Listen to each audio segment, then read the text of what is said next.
The following is a Comfortably Zoned Radio Network production.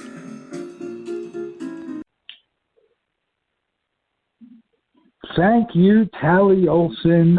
I am back. You are comfortably zoned with me, the Zigzag Man, in Alameda, California, right across the bay from San Francisco, across the moat from Oakland. And my thing is that I promise my audience that I'll talk to some of the most interesting people on the planet.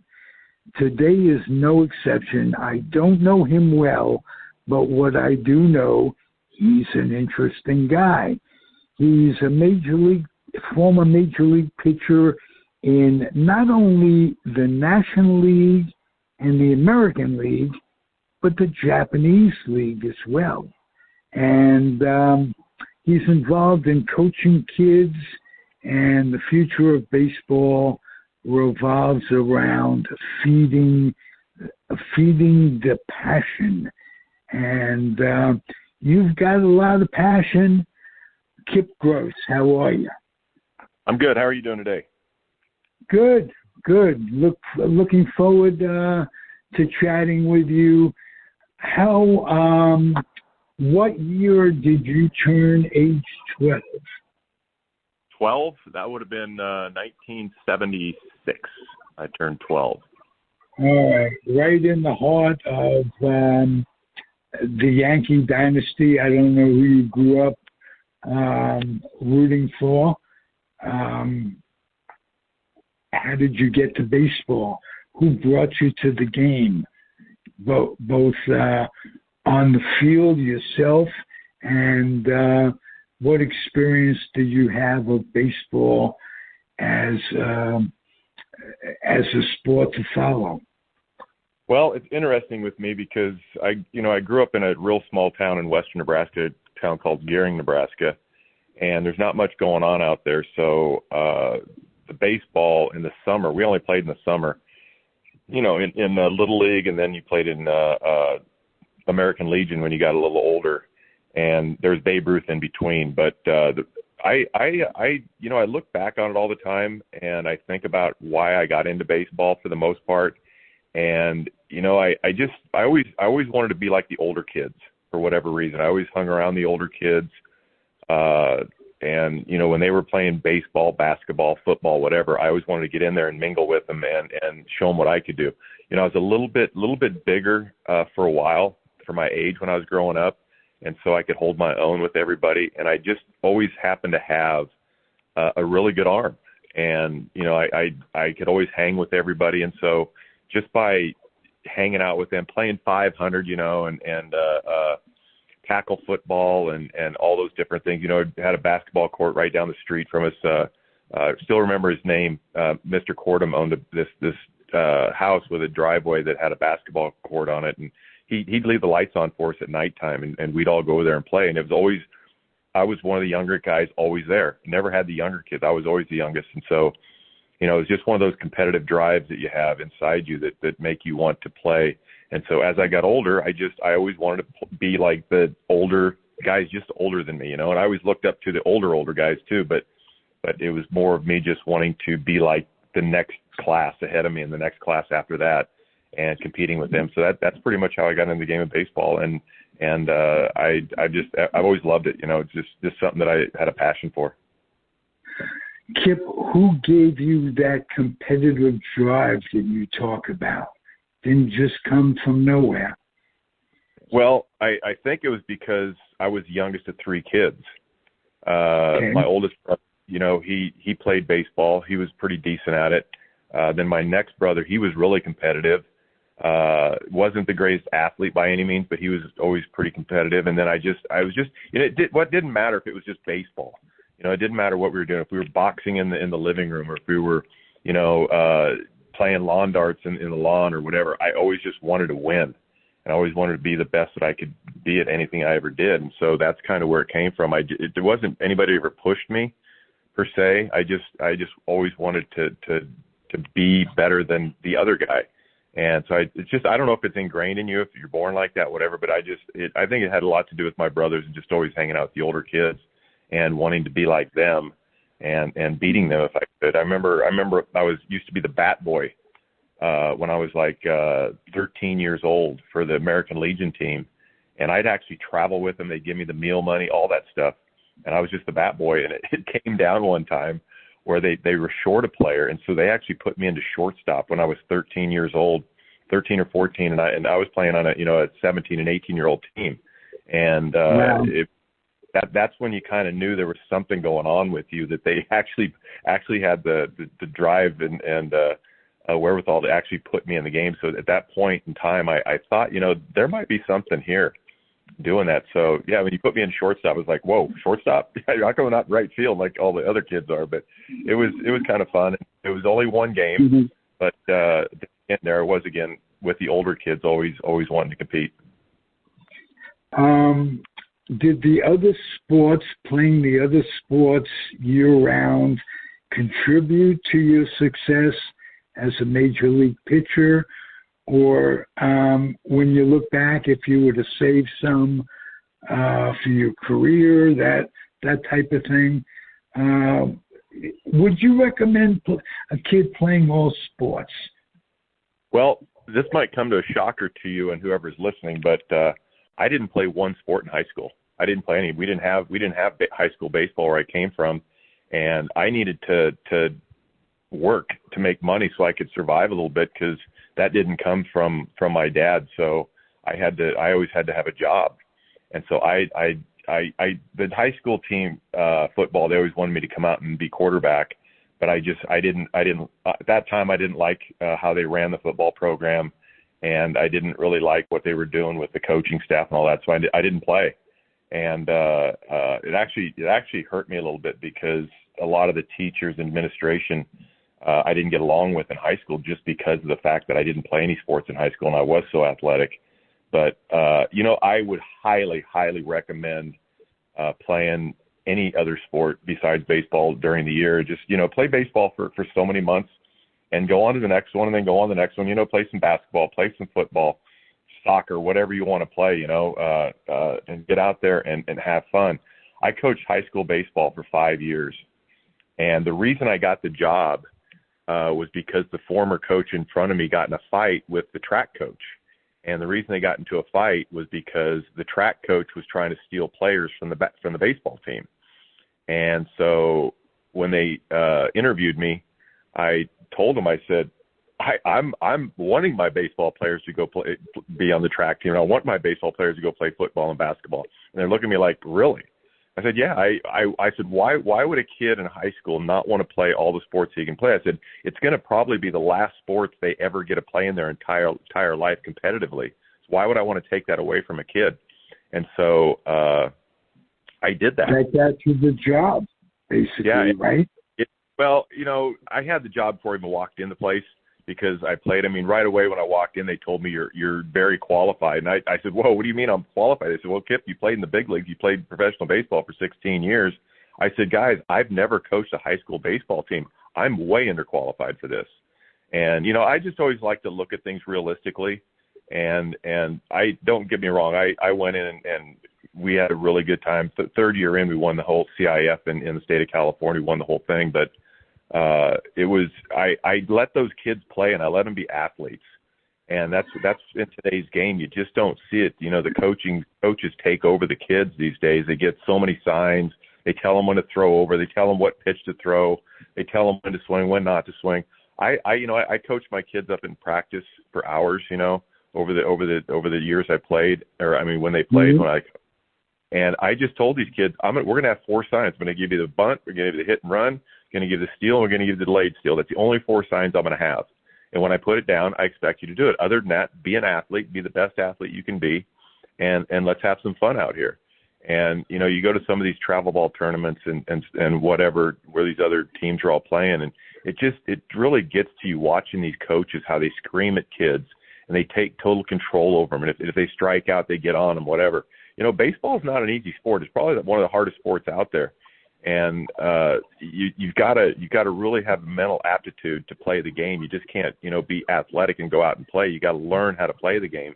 And so I always allowed my kids to do that. And I think that's why all the teams I ever had over all the years, from 8 years old till I even coached 1 year in independent league, we were always successful because I let the kids play. So yeah, go play all the sports, kids. Go play them all. Have fun. Beautiful. What an attitude. How is it with your being as well-spoken as you are, loving the game as you do, and being able to communicate with these kids? How did you not become a big league coach or manager? Well, here's another story for you. All right. When I got done playing, I was told by several coaches that they were coaching in professional ball and even the big leagues. They said, Kip, you need to take this to it and start coaching at a higher level. And I put in my resume a couple times way back when, and when I went to the interview, it just kind of got to me a little bit because I actually asked. I got an interview one time with the Padres, and I actually went to their instructional league for a couple of days and helped them out and whatever. And it was kind of an on-site interview.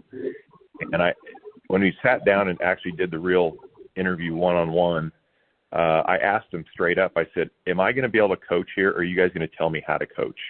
And they said, "Well, times have changed, Kip, and there's a lot of analytics and stuff, and so we're gonna want you to do things the way we want you to do them." I said, "So I'm not going to be the real coach. I'm going to come in here and I'm going to have to kind of be a puppet." Then he said, "Well, that's kind of how it works these days." And I told him at that time, I said, "You know what? If you give me the job, I'll probably take it just to see what it's all about." But I said, I really don't want to be a puppet. I want to go in and coach and teach kids the way I teach them, and like I was taught from some of the best players that ever lived. I was taught from, and I wanted to pass that along. And these days, it's just not that way anymore. I talked to Mike Scioscia one time, about Mike Trout, about what was going on with Mike Trout back when he was with the Angels, and Scioscia flat out told me, he says, "Kip, they're always watching me. They're always telling me what to do, how to manage." And Mike Scioscia is one of the most knowledgeable baseball people I've ever known in my entire life. And I told him, I said, I think you wasted your career in the American League because you didn't really get a coach and manage the game the way the National League was, the way you grew up in the National League and played. And he agreed. He agreed, but at the same time, he also said that they tell you upstairs what to do, and it just, to me, I don't want that. I'd rather coach kids now and give lessons and teach them how to be their own self. And because baseball is life, in my opinion, you do succeed, but you fail a lot more. And if you can handle the game of baseball, then I think you can pretty much handle the game of life. And so I didn't pursue it. I've had a lot of people tell me I should have been in broadcasting because of my voice and those types of things. And I've been doing tons of these podcasts lately. And I don't know if I'm well-spoken or not. Thank you for saying that. But I have a passion. When I think of something or when I feel something, I say it, and that's me. And so many times in this world now, in the game of baseball, you just can't say what's on your mind anymore. People look down at you for it because they think somebody's feelings are going to get hurt, or it's something's happening, or you're saying it against somebody when you're really not. It's life. Get on with it, and let's have some fun with it too at the same time. Hey, it's a microcosm of life itself. So that's what's going on. People, you can't be not be politically correct is what it's all about. And I got my answer. You're your own guy, and you're going to do it the Kip way. How about that? Nothing wrong with that. It's with that goes a lot of difficulty, but a lot of self-satisfaction and a lot of Frank song. I did it my way, and that's important to you. Obviously, that's your passion. You're going to do it right, but nobody's going to tell you how to do it, because really nobody knows best how you do it. So what can they tell you? What coaching can they get?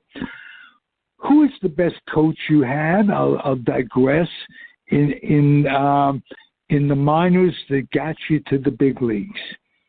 Well, this is pretty easy for me. I had a lot of great coaches. I mean, a lot of really, really great coaches, and I'm not gonna say anything bad about any of them. Now, there was one I had bad. I didn't have like one guy, but other than that, it was good. But Lou Piniella, when I was with the Reds, he was like me. We got along really well. He spoke his mind, and he would tell you right now. It didn't matter who the player was. If you did something on the field and he didn't agree with it, or he knew a better way to do it, as soon as you came in the dugout after that, or at an at bat or whatever off the mound, he would tell you right now. And a lot of guys don't like that because they think they're getting shown up in the dugout. But to me, I understood it, and I started thinking to myself, you know what? Why would he allow me to go back out on that field and do it again during the same game? Why not tell me and confront me right now with it, get it over with, and it's done? And that's how Lou was. And so when I did get traded to the Dodgers from the Reds, don't get me wrong, I was thrilled to go to the Dodgers because they were always known for their pitching. And but it was kind of a catch-22 where I was like, God, I just really would have loved to stay with the Reds. And I never voiced my opinion about going to the Dodgers and saying I didn't like it, because if you're getting traded, somebody likes you. That's just the way it is. And so, but my favorite minor league coach, as far as manager, was Chris Crone. Probably don't even know him. He was a manager in AAA. It was my last final year. I didn't even play in the big leagues that year. I was in AAA with the Rockies. I actually got released out of early on with the Dodgers again, because I came back in 2001 with the Dodgers, and I was in AAA for about a month with them, and it was my first time in 16 years I got released. And so the Rockies called, and I said sure. I actually had to drive. I got in my Land Cruiser, and I drove all the way from California to Colorado Springs that night, and I had to pitch the next day for him. I had to make a start, and it was kind of a crazy. Yeah, and so Chris Crone was the manager, and we just had a special bond between us, and we still talk to this day. Played a lot of golf together during the season. Him and I would play golf every day on the road. I mean, it didn't matter where we were, what we did. We played golf every day on the road. So we just had this little special bond between the two of us. And I taught him golf, and he passed along a whole bunch of stuff about the game of baseball to me. And now he's got his CJ is in the big leagues at first baseman for the Rockies. And so he was just a great guy for me for whatever reason. And it's kind of a funny story. At the end of the season, it was late in August, they were getting rid of all the older veterans in AAA, and they were bringing up the younger kids from AA and A ball to AAA. And they called me in the office, and he stands up and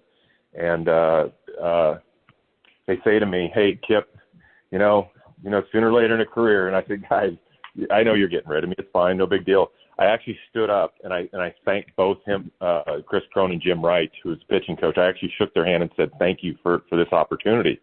And Crone, I knew him all year, and I mean, we played golf a lot, and Jim Wright was awesome too. He both said to me, they said, in all the years they've ever been a manager and a coach in baseball, they've never ever had a player thank them when they got released. And I said, "Guys, it's the end for me. This is it. I knew it was going to be the end. I just want to thank you for allowing me to come and play. It was a fun ride with you guys. It was a good ride." And I basically played the last couple of years of baseball to play golf. People laugh when I say that, but it was true. I mean, I gotta get on a plane and take my clubs with me and gotta go play golf. And so, don't get me wrong, I busted my ass. Playing baseball every time I was doing whatever. I helped all the other kids, taught them, different things. So I was kind of the veteran on a couple teams, and but I was always teaching the game, to the players and trying to help them out the best I could. Hell, when I was with the Dodgers, Oral Hershiser, Jim Gott, and a couple other guys, they used to come to me and ask me to look at their mechanics. And it was like, really? They just knew that I'd learned I could see it. I could see that. I've always been able to see things, as a coach and from a coach's perspective. And they would actually come to me. And I mean, Oral asked me several times about my sinker and how I hold my sinker and how I throw my sinker and what I do with my head or my shoulders. And he asked me if he did the same things, if I could watch him. And, Jim Gott was the same way. A couple other guys, Kip Gross, whoever. And so I always thought that was something special. So I knew there was something there with me that I could pass along. I always had other guys saying, Kip, why do you do this? These guys are taking your job from you.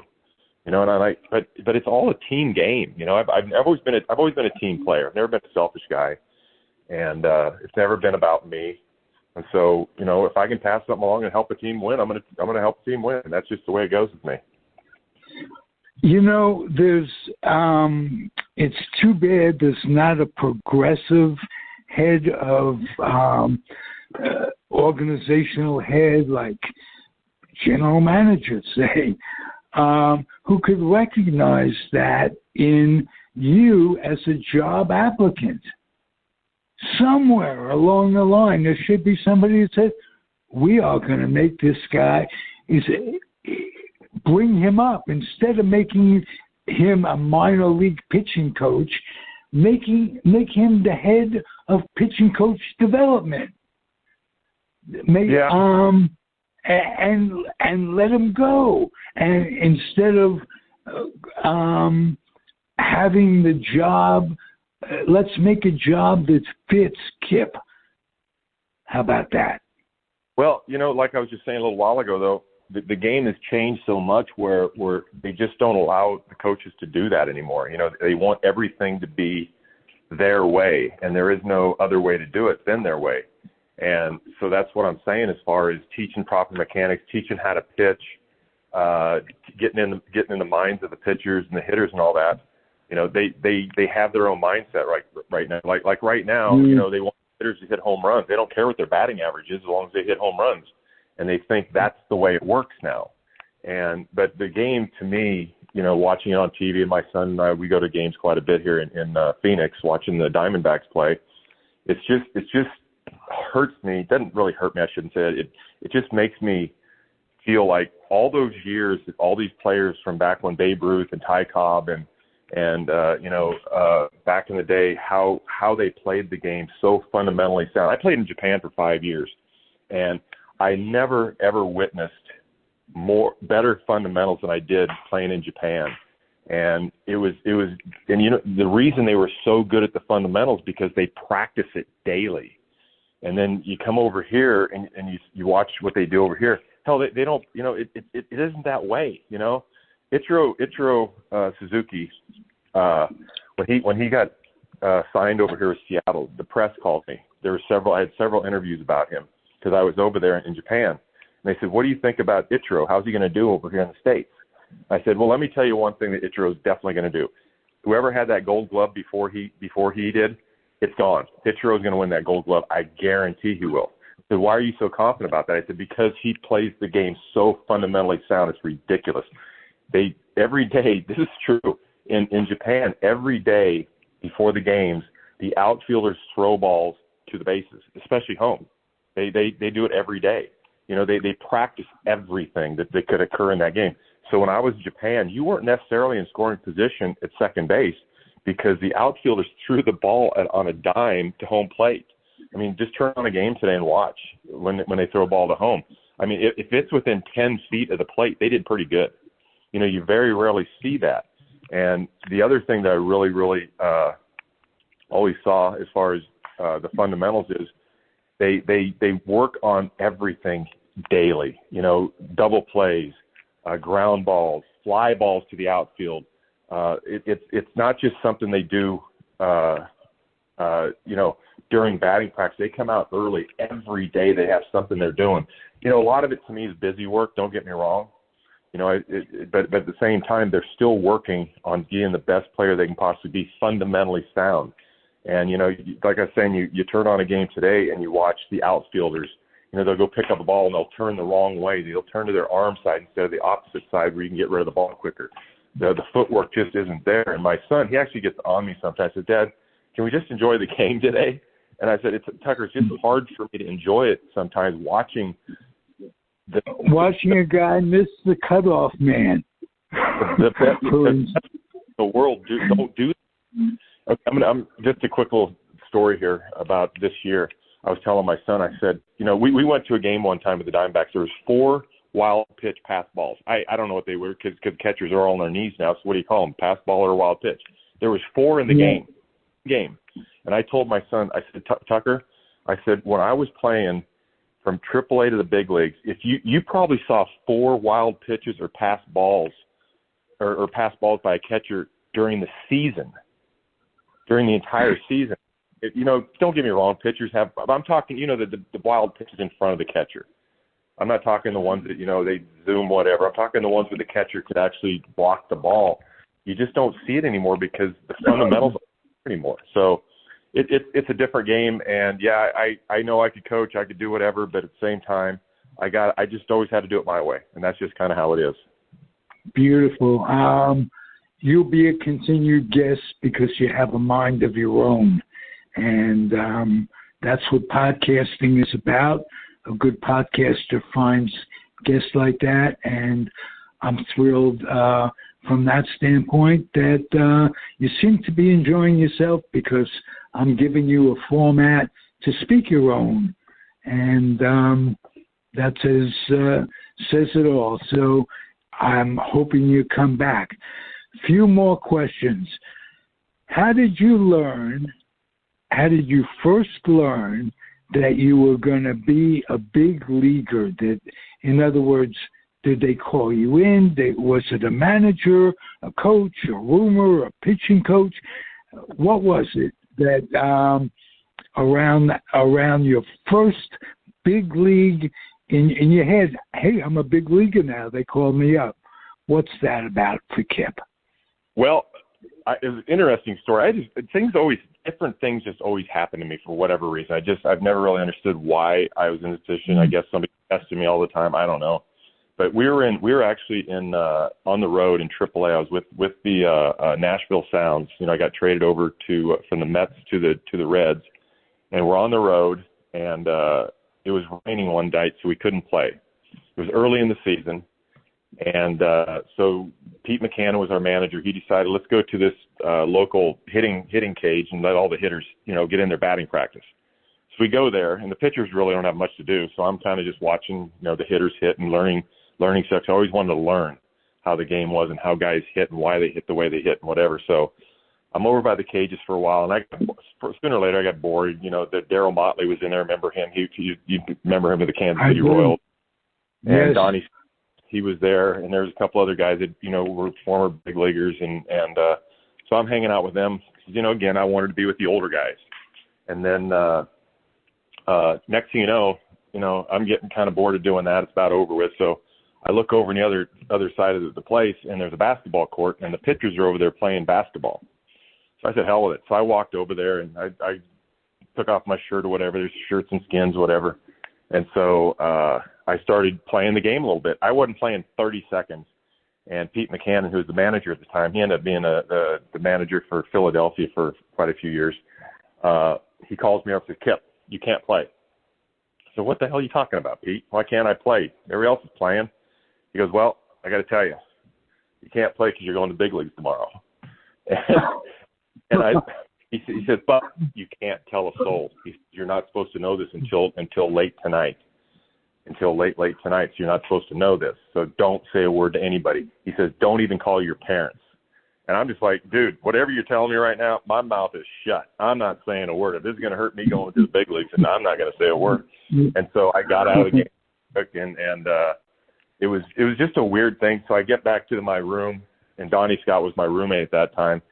I couldn't say a word to him. And later on that next morning when I wake up early, I get up and he says, what are you doing? Why are you up so early?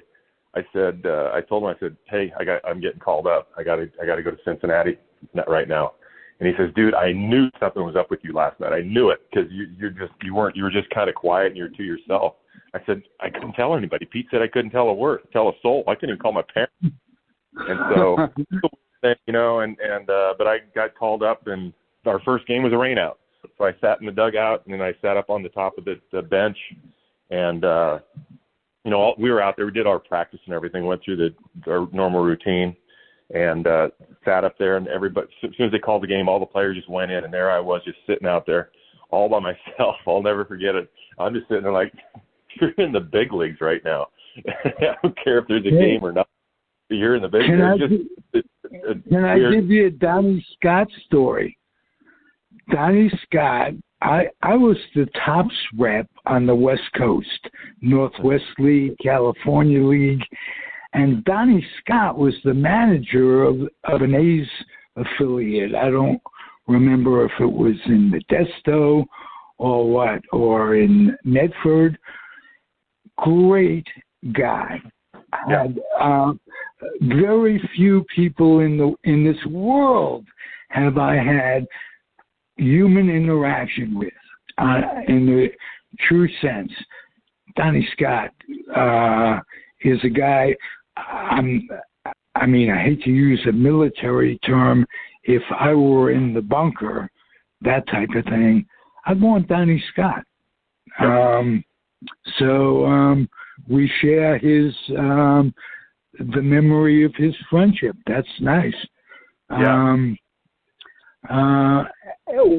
And you get, I'm going to continue the story. You're going to the big leagues. You get to the big leagues and you get to the clubhouse. What's that like? Who greeted you? Who befriended you? Which manager, coach took you under his wing? A player? What was that about? Well, it was kind of just one of those things where it just goes so fast in front of you because you're already going a million miles an hour in your mind, and then Lou Piniella comes up and says hi and welcome to the big leagues, whatever. There's a story back in spring training too where I was actually supposed to make the team out of spring training, but that was the year when the holdout in 1990, and so the actual big league players didn't get there until late, and so they needed players that were ready to go, and it was actually kind of funny because they took us all in at once. They didn't just take us in individually like normal and send you down. Lou decided let's just bring them all in at once and tell them they're all out of here and whatever. So it was kind of funny how he did it, but it worked. But as soon as everybody's walking out, him and Stan Williams, who was the pitching coach at the time, said, "Kip, stay in here," and I stayed in. And I don't know why they told me this, but they did. It was kind of like, okay.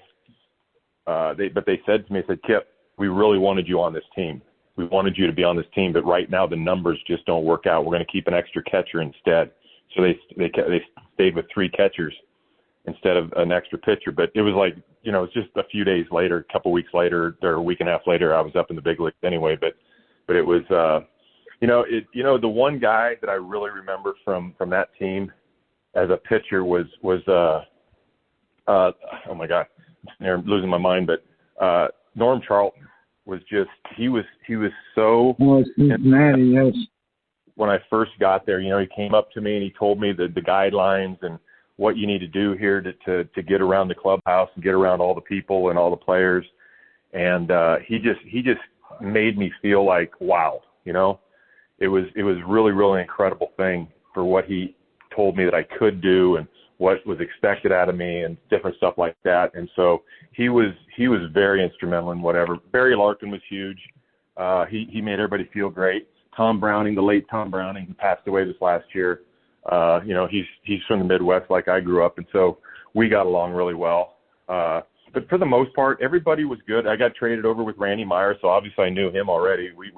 We'd played instructional ball like 3 straight years together, and there's a cat for you. He's a different dude, but it was fun. I mean, you're in the big leagues now, and it was a fun thing to be. And the next night after the rain out, I finished the game. I pitched the 9th inning, 1, 2, 3, and I was done with my career for that. So it was all good. It was all good, fun stuff. And it sounded like you saved your money. You weren't living high on the hog. You were just living, and that's the Midwestern attitude that goes with success. Yeah, there's no question about that with me. You know, like I'm writing a book right now. It's called Figure It Out. You know, I got a ghostwriter, and it's about my life story and how I grew up and where I got to where I am and just the different things that have happened to me over my career. It's called Figure It Out.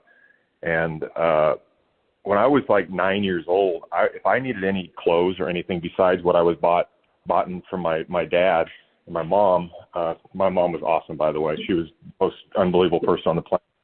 But my dad kind of just on the other spectrum. He was the other way. You know, we got a couple pair of Levi's 501 jeans and a couple T-shirts, a pair of shoes and a couple pairs of socks, and anything else we wanted, we had to buy ourselves. And so I was mowing lawns, I was shoveling snow, scooping snow off people's driveways and sidewalks. I would do anything I could for money when I was growing up. And so, you know, I saved my money and I had to, you know, if I needed anything, I had to work for it. So that's just been my life the entire time. And so I did run into money and fortunate to play baseball and get some good checks. You know, I didn't go out and buy the toys that everybody buys. You know, I just didn't do it. You know, I don't know. I just tried to save and make my life good for the rest of my life. And that's kind of how I did it. And so, yeah, I've been asked that a billion times, you know, how do you do what you do with the career you had?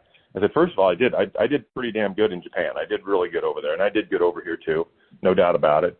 But I learned to put stuff in the right places, I should say, and that's kind of how it all worked with me. So it's been good, you know. I still do some things here and there, and you know, I'm not just a couch potato, that's for sure. So. And I give lessons and do whatever, so I do my thing. So, but I get along pretty well with everything. Beautiful. Hey, you're a terrific guest. Would you promise to come back and let us know how the book is going when that hits? I'd love to have you on, and we'll talk about that. Sure, absolutely. Hey, by the way, I have a podcast too. We just started a couple weeks ago. It's called Gross Misconduct. And we're going to start having guests pretty soon too. And so it's going live every Tuesday. And so we're doing that right now. So if anybody wants to tune into that, they can. But yeah, Gross Misconduct podcast, and sooner or later this Figure It Out book is going to be out. And it's going to be a tell-all story of me. So I'm not holding back anything from anybody. I'm not dropping names for throwing anybody in the bus by any means, but it's a tell-all book about a lot of things in my life and why the things that have happened to me have been, don't get me wrong, I've been blessed in a lot of ways. I've had a lot of great things happen to me. But on the other side of the token, I've had some really, really bad things happen to me. And just a little quick story about Donnie Scott and how you said who he was. We were actually in AAA. We were in Tidewater playing the Mets AAA team. And a bunch of us on the team, we went to this bar restaurant one night to watch one of the big boxing matches that night. Tyson or somebody, I can't remember who was fighting. Anyway, after the fight's over, we get up and we're walking back to the hotel, and we're going through this empty lot, and there's 3 or 4 cars pull up, and a bunch of guys jump out, like 20 guys jump out of this car, and they come up to us and they just start wailing on us, and just they you know, they were a gang.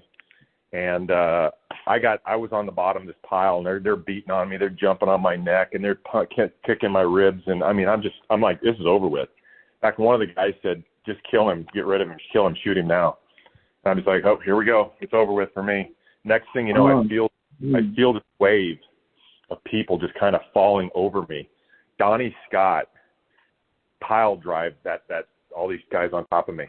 And when they were kicking me, he ran in and dove and pile drived them all.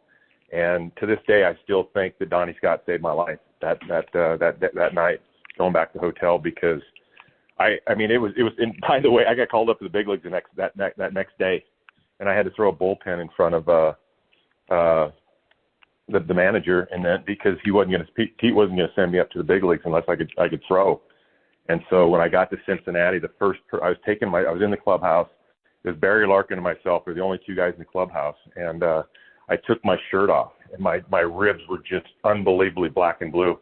And he just said, what in the hell happened to you? And I told him what happened last night.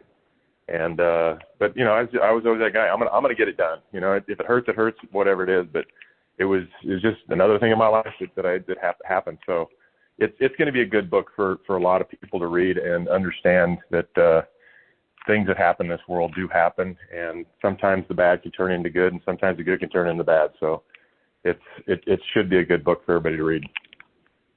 Beautiful. Hey, I love your attitude, and thanks for giving me the time. I appreciate it.